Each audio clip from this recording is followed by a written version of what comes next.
Сайн байцгаана уу? Анагаахын шинжилгээ ухааны үндэсний их сургуулийн анагаах ухааны сургуулийн археологийн техникийн ахлагч төгс жаргал байна.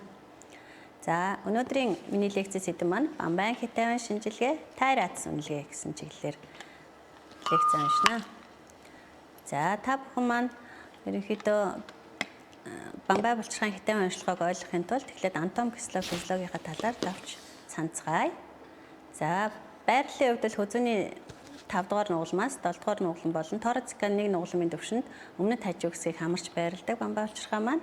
За, өмнөд хэсгээрээ бол булчингийн багц, арын хэсгээр Бамбай мөгөөрс, бүгж мөгөөрс, цагаан мөгөөрсөө хоолой. За, ард дунд хэсгээрээ тархиа улаан хоолойн ховол, тунгалгийн зангилаа, төнхийн мэдрэл Бамбайн дэргэдэг булчирхайг агуулдаг. За, ар хажуу хэсгэр бол каротид зайтай харьцдаг байгаа.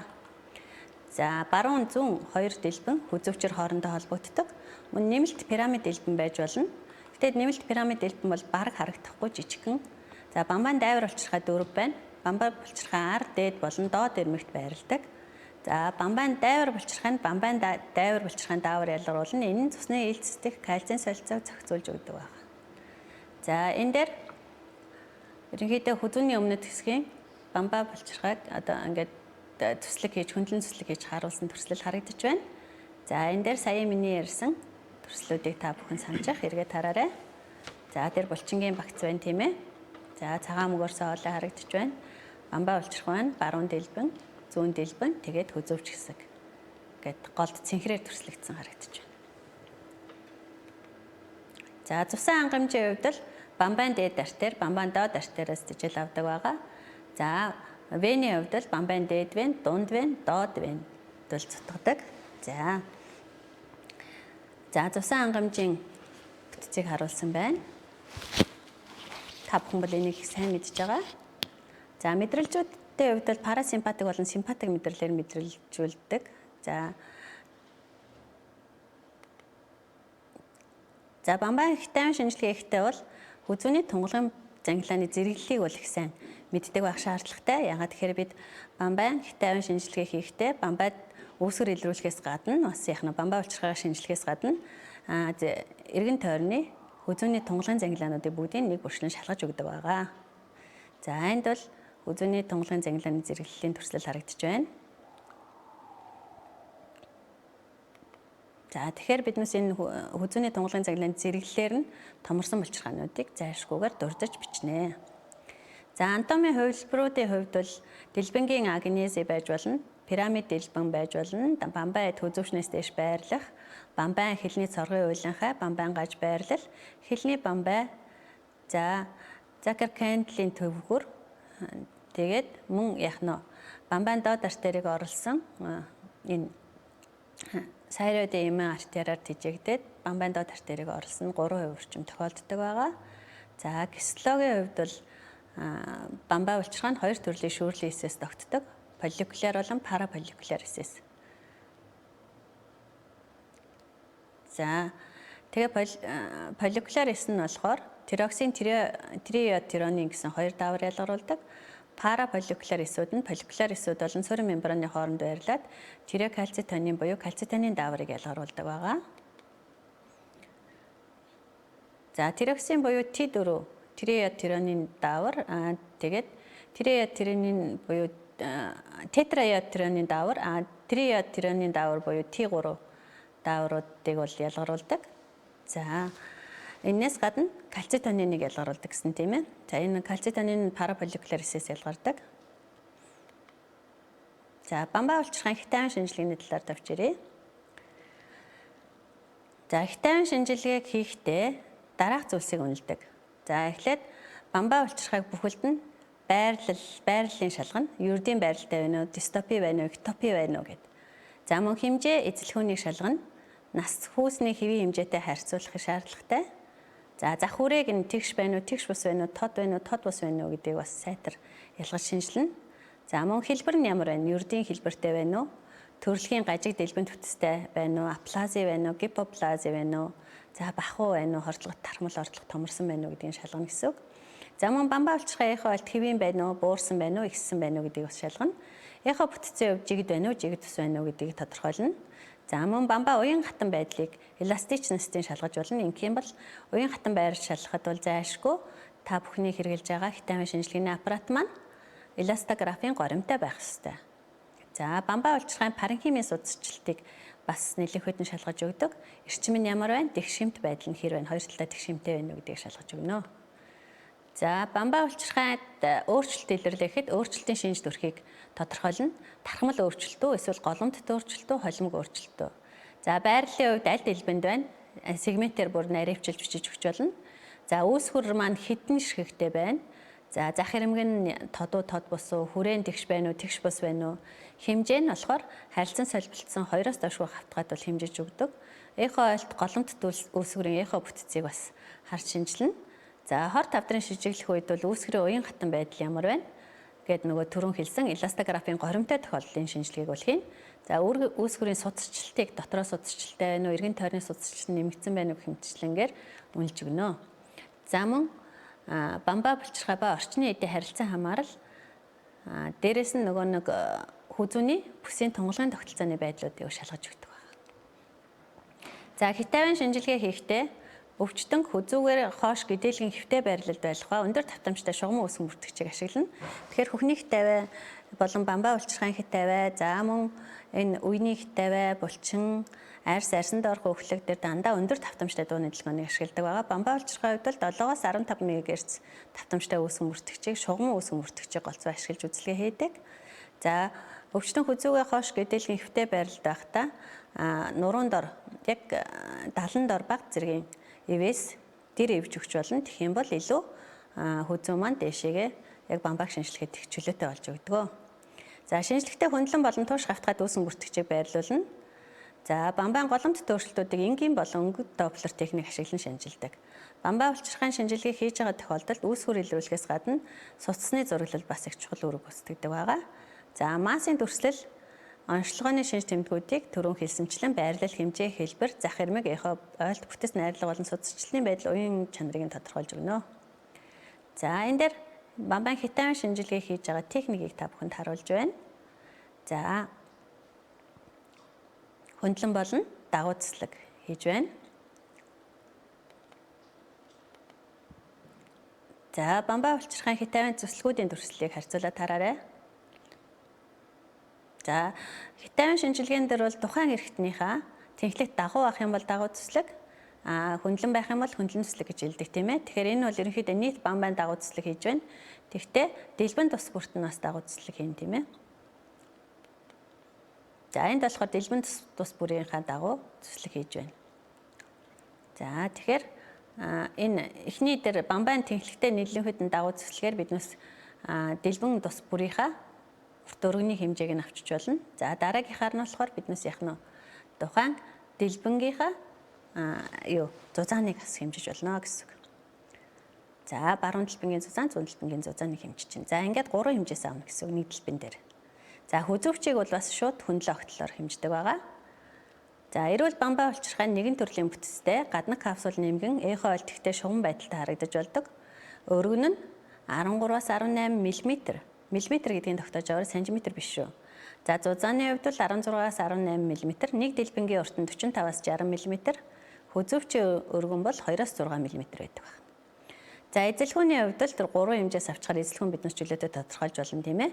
За урт өргөн өндөрийнхаа хэмжээн дээр докторжуулагч коэффициентээр үржүүлээд тэгээд эзэлхүүнийг тодорхойлдог. Тэгэхээр эрэгтэй хүнд бол 7.7-аас 25 см3, эмэгтэй хүнд 4.4-өөс 18 см3 хүртэл насан турш үеийн хэмжээ ийм байдаг байна. За тэгэхээр энэ дээр бол түрүү хэлсэн нэг докторжуулагч коэффициент гэдэг маань 0.479 юм уу 0.524 гэдэг коэффициентаар үрждэг байна. За энд бамбаа булчирхайн хэвийн дүрслэл харагдаж байна. За үүсгэн бүртгэгчийн байрлалыг доотох жижиг дүрснээс хараарай. За бамбаа булчирхайн хэвийн дүрслэл дээр зайлшгүй өнгөт доплероор судасчлалтыг шалгуул зүгээр гэж хэлсэн тийм ээ. Тэгэхээр хэвийн судасчлалтын дүрслэл харагдаж байна.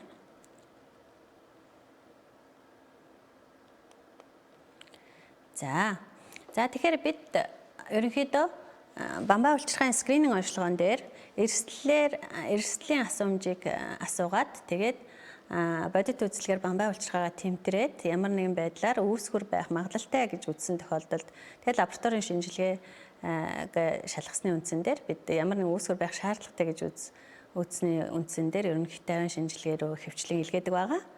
За тэгтээ бас яг нэг шууд скрин шинжилгээгээр хит тавин шинжилгээ хийж болно.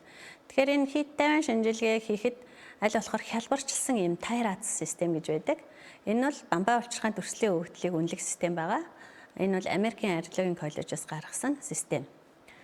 За тэгэхээр энэ хит тавин шинжилгээгээр энэ бамбай улчирхайн голомт өөрчлөлтүүдийг ангилаад эрсдлийг үнэлэх систем байгаа. Энэ системийг ингэж эмчнэр маань мэдснээр нэгдсэн нэг систем нэг ойлголтод хүрнэ гэсэн. Ямар тохиолдолд биднээс fine needle aspiration cytology буюу нарийн зүүнний эс оруулах шинжилгээ хийж болох вэ? Хавдрын с жигтэй гэж үнэлэх вэ гэдгийг бол энэ үнэлгээ тайрац үнэлгээгээр нэгдсэн үнэлгээ өгснөөр бол илүү их ойлгомжтой, хялбархан тооцоолох боломжтой юм аа. За тэгэхээр 2017 онд Америкийн археологийн коллежийн хороо стандартчилсан онооны үнэлгээний систем болон нарийн зүүнний соруулах эсийн шинжилгээ хийх удирдамж хяналтыг баталсан. Тэгээд энэ дээр бол цогц эмнэлзэн удирдамжийг шинжилэн гаргасан байгаа.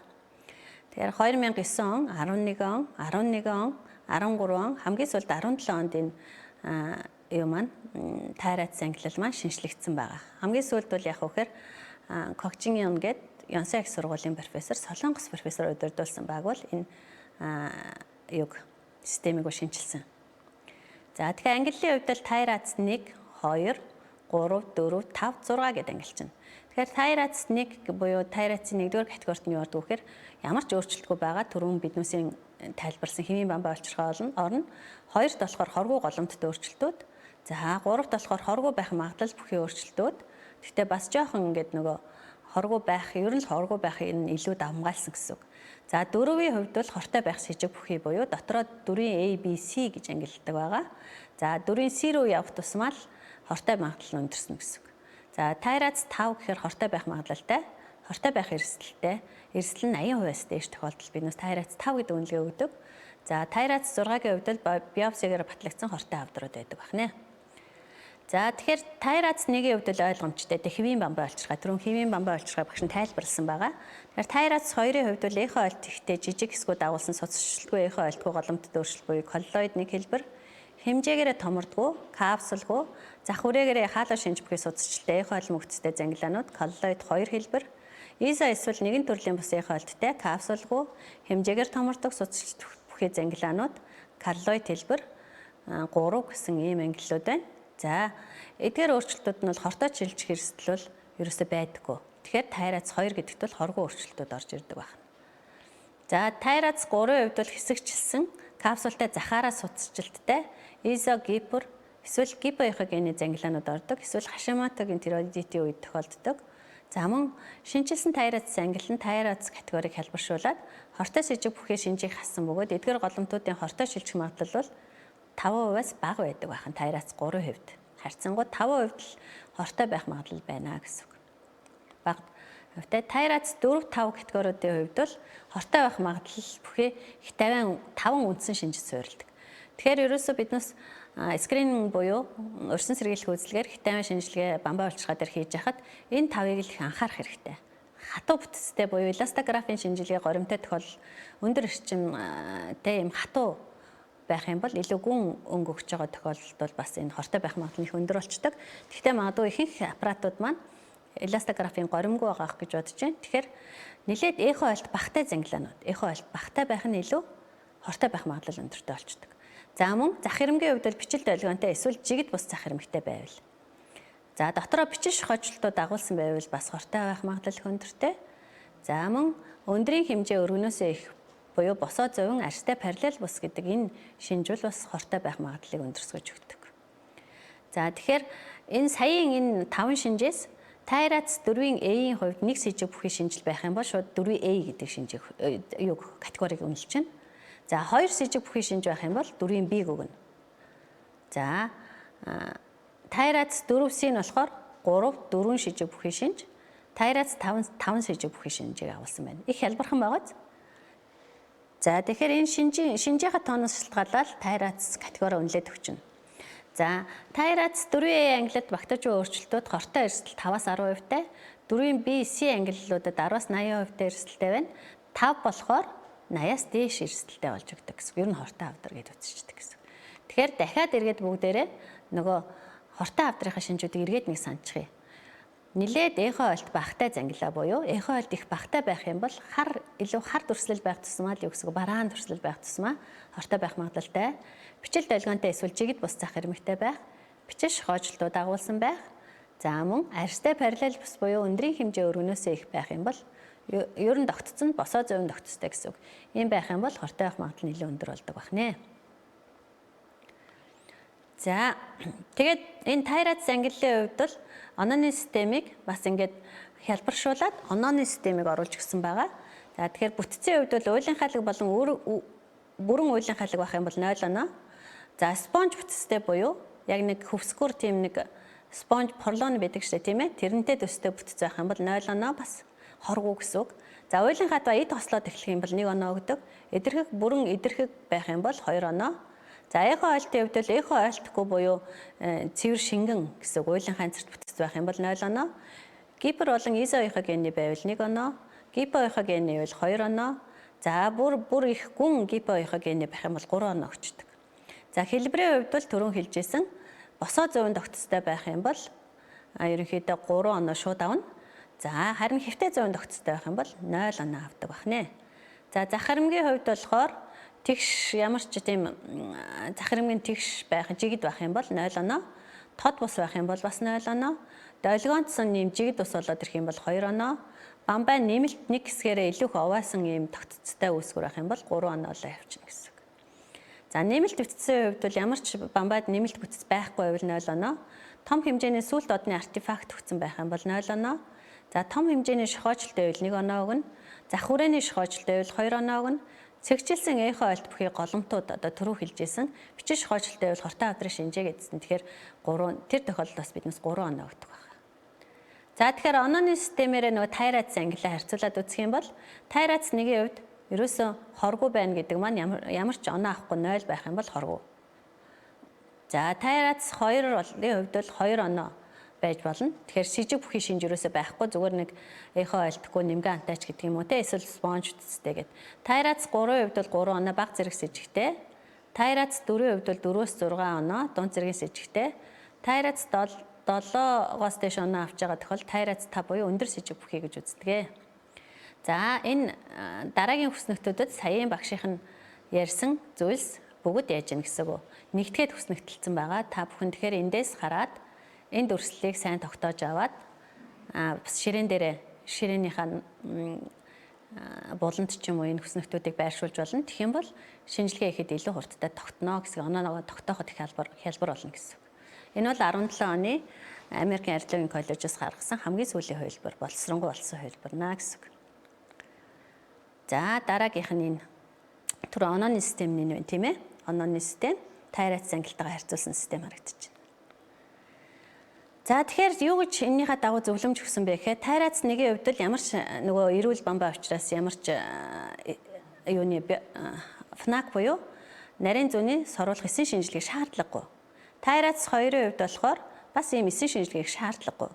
За тайрац 3-ын хувьд бол 1.5 см-ээс бага байх юм бол эсэн шинжилгээ хийх боломжгүй, жоохон шаардлагагүй. Ягаад тэгэхээр хитрхи бага байна. Харьцангуйгаар илүү хоргоо байх магадлал өндөр байна.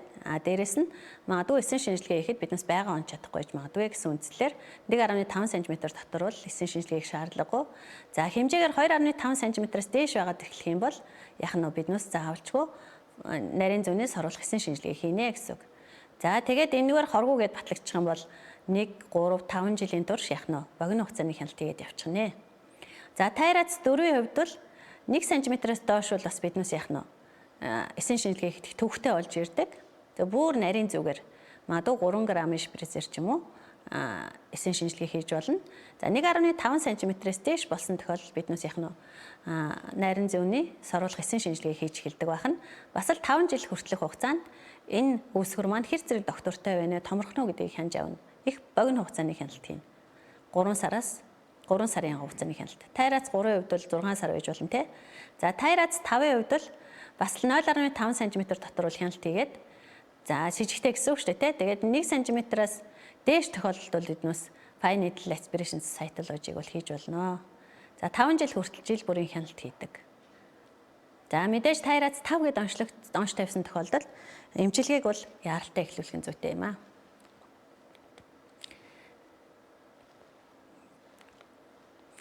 За тэгэхээр саяын нөгөө нэг нарийн зүүнний соруулах буюу FNAC Fine Needle Aspiration Cytology хийх аргын талаар энэ дээр харагдаж байна. Бүдүүвчийн талаар бол энэ дээр илүү тод ойлгомжтойгоор схемчилж харуулсан байна. За. Тэгэхээр бамбан хитавын дүрслэл хортой байх эрсдэл нь бол энэ сум заасны дагуу нэмэгдэж идэг. Тэгэхээр хамгийн ихний тэр хоргоо масс буюу 1%-аас бага магадлалтай тийм хортой байх магадлал. Энэ бол энгийн simple cystүүд байна. Энгийн уйлын ханууд. За тэгвэл маш бага ер нь хортой байх эрсдэл бараг байхгүй үсгэрүүд гэж яриадсэн тийм ээ. Тэр нь бол sponge бүтцтэй гэж яриад байсан. Sponge form гэж яриад байгаа. Хөвсгөр тийм нэг порлон шиг харагдаад байдаг. Тийм бүтц. Манайхан болохоор энийг холимог ойлттой гэд яадаг вүлээ?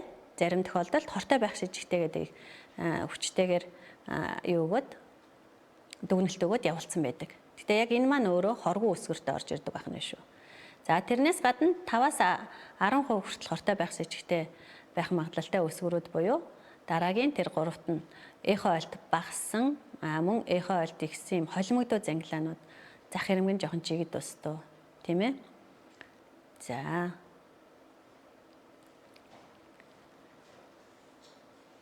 дараагийнх нь болохоор яаж юм гэхээр завсрын одоо хортой байх шижиг нэлээ өндөр гэсэн үг.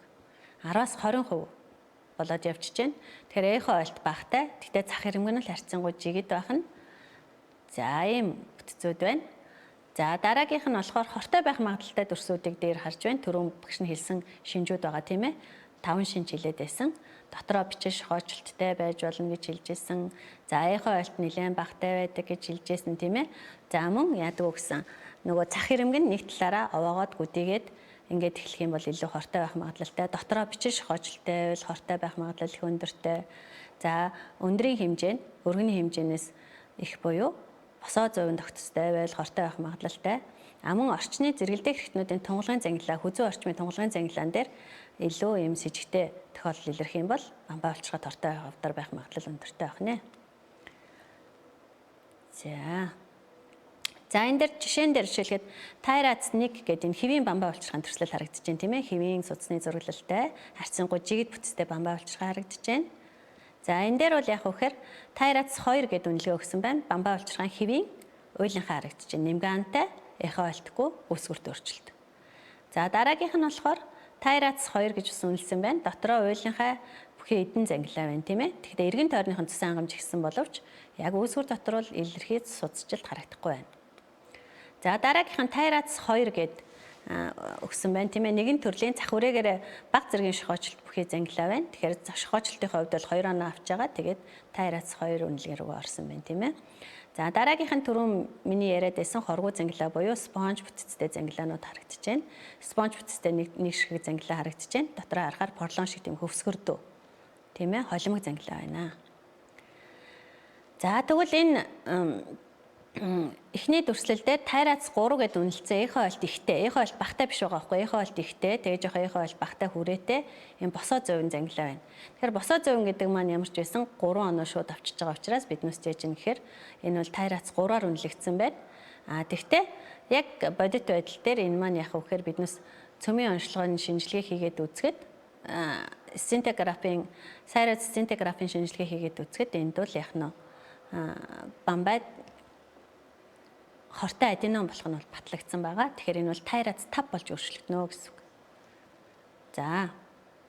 Тэгэхээр бас яг нөгөө эхо шинжилгээгээрээ биднээс үнэлгээ өгчөөд энэ маань 100% баттай онш гэж хэлж болохгүй гэсэн үг. Жишээ ахна. За дараагийн дүрслэл дээр болохоор нэг юм жижиг уйлынхаанууд дагуулсан зах үрээгээр цэсэн хангамж бүхий үүсгэр байсан. Tyrac 3 гэдэг үнэлгээ өгсөн байна тийм ээ. За дараагийнх нь бас л яах нь. Бас эхо шин чанараараа ойролцоо хит хитэн зангилаанууд илэрсэн. Тэгээ жижиг уйлынхаа өөрчлөлтүүд эхо ойлт багтай голомтуудтай жижиг шохоочлтууд болон зах үрээгээр шингээл түхээ эхо ойлт их болон дунд зэргийн эхо ойлттой зангилаанууд байсан. гипертиреоидизмтэй өвчтөнд бамбай сцинтографийн шинжилгээ хийж үзсэн зөв их байсан учраас тэгэхэд энэ нь болохоор хортой аденом болж болох нь батлагдсан байгаа. Тэгэхээр бас л юу гэсэн үг вэ? Тайрац 3-аас тайрац 5 руу шилжиж байна гэсэн үг. За дараагийнх нь болохоор зангилаад бахуутай өвчтөн дотроо жижиг уйлынхаа өөрчлөлтүүд бүхэн эхо ойлтгтэй зангилаанууд байна. Тайрац 3 үнэлгээ тавьсан байгаа. Энэ дээр онооны системээр үнэлээд за тэгтэл миссал хийгдсэний дараа гистологийн шинжилгээгээр папилляр карцинома бас батлагдсан байна. Тэгэхээр та бүхэнд хэлэхэд бас яг 100% онооны системийн үнэлгээтэй их зөв үнэлэхгүй бол зарим тохиолдолд ер нь 3-аас дээш тохиолдолд бол багч гэсэн эрсдэлтэй байдаг учраас зайлшгүйгээр файнил аспирин сайтологи буюу нарийн зүүнний эс оруулах шинжилгээг зайлшгүй хийх нь зүйтэй юм аа. Тэгэхээр тэр нарийн зүүнний эс оруулах шинжилгээ хийхийн тулд боломж байвал аймгийн нэгдсэн эмнэлгийн төрсөн ажиллагааны засгуудад бол өөрсдөө хийх бүрэн боломжтой. Эсвэл дараагийн шатлал руугаа илгээх шаардлагатай байна. За дараагийн төрөл дээр тайрац 4-ийн бий байна те бичил шохоочлтууд дагуулсан тод бус чигд ус цах хэрэмтэй зангилаатай өөрчлөлт байна. За тэр мөн тайрац 4-ийн C байна. Тайрац 4-ийн B хэлбэрүүд байна тийм ээ. За энэ төрслүүдийг та бүхэн доор нь тайлбарыг бичсэн байгаа. Тэгэхээр тэрний дагуу өөрсдөө шалгаад үзээрэй.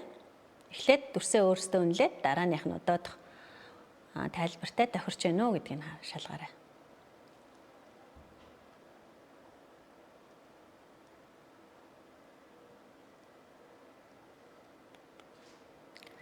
За дараагийн дүрслэл байна те. Энийг өөрсдөө үнэлээд үзтээ эхлээд доодох тайлбарыг ерөөсөө харалгүйгээр. За тэгэхээр бичиж шохоочултууд агуулсан зах хэрэмгийн тод ус өргөний хэмжээнээс нэг өндрийн хэмжээ нь илүү ийм зангилаатай өөрчлөлт байна. Тийм учраас нэлээд шууд 3 оноо нэмээд авчиж байгаа учраас тайрац 4-ийн C гэж үнэлсэн байна. За энэ дээр бол тод бус зах хүрээтэй бичил шохоочлтууд агуулсан эргэн тойрны идрүү төрсэн эхо ойлт багтай зангилаатай өөрчлөлт байна. Тэгээ босоо 100% хэмжээтэй хүзүүний тунгалгын булчирхай харагдаж байгаа нь хортой байх шижиг бүхий шинж. Тэгэхээр энэ бол нийт 6 оноо тайрац 5 байна. За дараагийнх нь болохоор дугуй хэлбэрийн эмгэг судалжилт бүхий эхо ойлт багтай тунгалгын зангилаа харагдаж байна. За тунгалгын зангилаа ингэж нэмэлтээр харагдах юм бол судалжилт их өндөртэй байх юм бол бид юу гэдэг гэсэн гэлээ. Энэ тайрац 5 руу оруулж өгдөг гэсэн тий. Тэгэхээр энэ зангилаатай өөрчлөлтийн нийт оноо бол нийтдээ 6 байгаа. Энэ дээрээ эргэн тойрны тунгалгын зангилаа судалжилт нэлээд эмгэг судалжилт авсан тохиолдолд бол шууд хортой авдар гэдгийг батлаад өгч байгаа гэсэн үг. За багшийн сая ярьсан бүх зүйлс бол та бүхэн сонирхоод үзэх юм бол энэ сайтн дээр байгаа. Тэгэхээр энэ холбоосын дагуу ороод та бүхэн маань яах нь энэ тайрац системийн талаар бас мэдээллийг авч болох нь энэ дээр.